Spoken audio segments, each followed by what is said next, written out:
Depression, anger, and paranoia sting the brain like the bee. Your brain becomes swollen with these feelings. You start to realize that life is not what it seems, and you fall away into the dark abyss of these emotions. Down at the bottom of the bottle, your mind weeps for happiness. Then, the soft sound of music plays, beginning quiet, then gradually and slowly getting louder and louder, until, boom! You have a headache, and you wake up to find yourself crying. You grab your headphones and start to listen to your music. You calm down and breathe. You feel yourself getting stronger and stronger, filling with confidence and self-esteem. It's 2 a.m. in the morning, and with your headphones in, you lay back down and fall asleep happily. Mental, emotional, and physical illnesses are a real thing. They can cause trauma to the brain, which can be permanent or temporary. With these illnesses and disorders of the brain and body, they cause us to believe all is lost, that we are different, and we don't matter. With active music listening and music therapy, we can learn how to manage these illnesses. The magic and beauty of the brain and music is amazing. I will speak about depression and the effects it has on the brain, how we can use the music and music therapy to manage and cope with depression, and how music changes how we think. To begin, depression is an illness that can be managed with the right type of therapy, and sometimes even medication. When a person has depression, this means that the neurotransmitters in the brain are not receiving the right amount of serotonin and dopamine, which are the happy feelings we should feel. When the brain does not receive these emotions, we become depressed. When something good happens, we should feel happy, right? Well, with some people, that's not the case. Although serotonin and dopamine are produced, the neurotransmitters are defected and cannot receive those endorphins. When this happens, our brain cannot send messages to our systems to feel happy. So we can't feel our happiness because of either our heart does not race, or the butterfly feeling does not come to our stomachs, or even not feeling the tingle down our spine. With happiness, serotonin levels are low, there is a very big risk in suicide. If dopamine levels are low, the motivation of a person becomes less and less, as well as the outlook on reality becomes distorted. Low dopamine levels have been linked to psychosis, which leads to horrible, distorted thinking. Furthermore, when depression arises, we should listen to music and maybe even take some music therapy classes. Music is different from other ways of coping because, for one, it stimulates the brain and body like no other activity, as well as helps us to feel mentally, emotionally, and socially accepted. Music is a great activity which makes us want to move and helps us get motivated to start or finish something we need or want to do. When the amygdala is stimulated with good music, it sends signals to the body to create feel-good feelings. Music can also be good because it makes us relate to something said on the song, which can help us get past something upsetting or help us understand life better, as well as help us to be happy. Studies have shown and have been done that music making, which is a form of music therapy, helps with many illnesses and diseases. It creates an uplifting feeling in In one study done on adolescents, it confirms that evidence has shown that music therapy can address people's physical, emotional, cognitive, and social needs by either creating, singing, moving to, and/or listening to music. Music therapy can effectively treat depression in children and adolescents dealing with emotional, developmental, and behavior problems. This is from the website called Music Therapy for Depression. With this evidence, we can use music therapy to help with many things.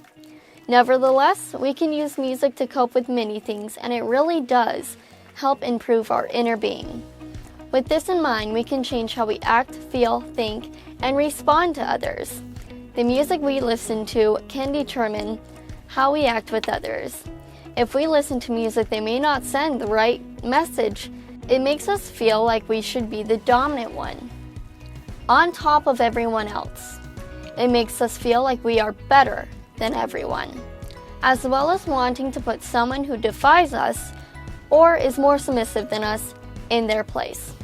It could also make us be more depressed or angry, as well as using words that are unintelligent, such as curse words. But when we listen to music that has a good message, we become more accepting to others' opinions and morals. When we put music in our brain that is good, we are able to cope with ease. It changes the way we feel and think because it uplifts us naturally in the way that we may not be able to. Although there are many songs out there today with a good beat, the message itself can be negative.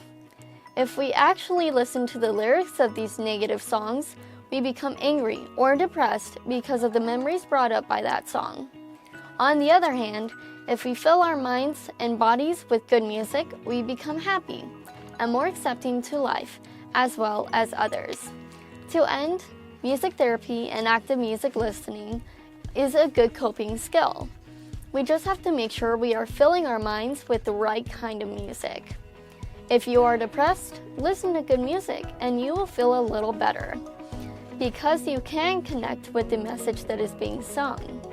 The systems in the brain, if treated with good music, can help the improvement on certain illnesses and disorders. With good music, we become more accepting to life and many other aspects we encounter. Thanks to music, anything is possible. If you or a family member or even a friend are in need of help, please call these numbers: National Suicide Prevention Lifeline 1-800-273-8255, Idaho Suicide Prevention Hotline 208-398-4357, or even the You're Not Alone Network, Yannon 1-800-600-6474. I hope you enjoy my music video, and thank you for listening.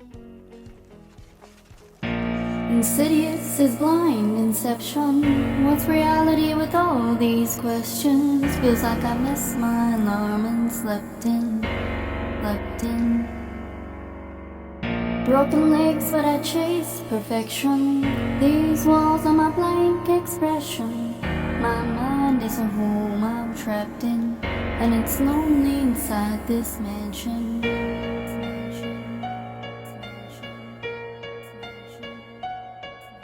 Yo, my mind is a house with walls, covered in lyrics, they're all over the place. There's songs in the mirrors, written all over the floors, all over the chairs. And you get the uncut version of life when I go downstairs. That's where I write when I'm in a bad place and need to release and let out the version of NF you don't want to see. I put holes in these walls with both my fists till they bleed. You might get a glimpse of how I cope with all this anger in me, physically abused. Now that's the room that I don't want to be in. That picture ain't blurry at all, I just don't want to see it. And these walls ain't blank, I just don't want to see them. But why not? I'm in here, so I might as well read them. I gotta thank you for this anger that I carry around. Wish I could make a match and burn this whole room to the ground. Matter of fact, I'ma burn this room right now, so now this memory just won't come down. Used to put me in the corner so you could see the fear in my eyes, and then took me downstairs doesn't beat me till I screamed and I cried congratulations. And you'll always have a room in my mind, but I'ma keep the door shut and lock the lyrics inside. Insidious is blind inception. What's reality with all these questions? Feels like I missed my alarm and slipped in. And slept in. Broken legs, but I chase perfection. These walls are my blank expression. My mind is a room I'm trapped in, and it's lonely inside this mansion. Inside this mansion. Yo, my mind is a house with walls covered in pain. See, my problem is I don't try to fix things, I just try to repaint. Cover them up like it never happened. Say I wish I could change. Are you confused? Come upstairs and I'll show you what I mean. This room's full of regrets, just gets getting fuller it seems. The moment I try to walk into it, this is the same moment that I want to leave. I get sick to my stomach every time I look at these things, but it's hard to look past when this is the room where I sleep. I look around, one of the worst things I wrote on these walls was the moment I realized that I was losing my mom, and then one of the first things I wrote was I wish that I would've called, but I should just stop now, we ain't got enough room in this song. And I regret the fact that I struggle trying to find who I am and lie to myself and say that I do the best that I can. Shrug it off like it ain't nothing, like it's out of my hands, and then I get ticked off whenever I see it affecting my plans. And I regret watching these trust issues eat me alive, and at the rate I'm going, they'll probably still be there when I die. Congratulations, you'll always have a room in my mind. The question is, will I ever clean the walls off in time? Insidious is blind inception. What's reality with all these questions? Feels like I missed my alarm and slept in. And slept in. Broken legs, but I chase perfection. These walls are my blank expression. My mind is a room I'm trapped in, and it's lonely inside this mansion.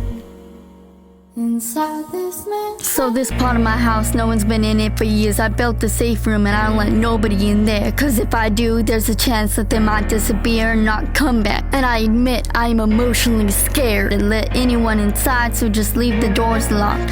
You might get other doors to open, but this door's not, cause I don't want you to have the opportunity to hurt me, and I will be the only person that I can blame when you desert me. I'm barricaded inside. Stop watching.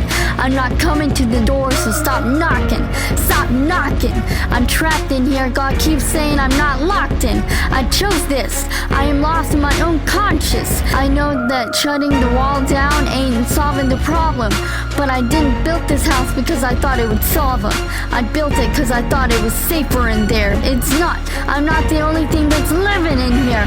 They came to my house years ago. I let him in. Maybe that's the problem, because I've been dealing with this ever since. I thought that he would leave, but it's obvious he never did. He must have picked a room and got comfortable and settled in. Now I'm in a position that's either sit here and let him win or put him back outside where he came from, but I never can.